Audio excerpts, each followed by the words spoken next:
शनिदेव केवल दंड देने वाले देवता नहीं हैं, बल्कि कर्मों के महान न्यायाधीश हैं। वे किसी से पक्षपात नहीं करते। राजा हो या रंक, शनिदेव सबको उनके कर्मों के अनुसार फल देते हैं। इसलिए शनिदेव से डरने की नहीं, बल्कि उन्हें समझने की आवश्यकता है। शनिदेव सूर्यदेव और माता छाया के पुत्र हैं। उनका जीवन स्वयं संघर्षों से भरा रहा, इसलिए वे मनुष्य के दुख, परिश्रम और पीड़ा को भली भांति समझते हैं।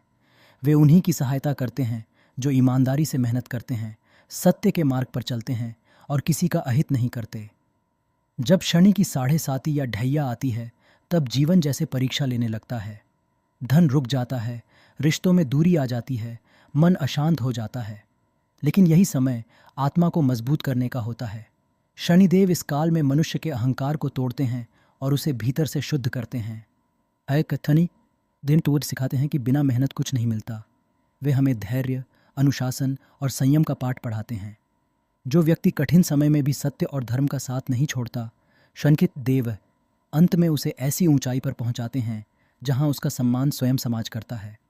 कहा जाता है कि शनि की दृष्टि भले ही कठोर हो, लेकिन उनकी कृपा अत्यंत गहरी होती है।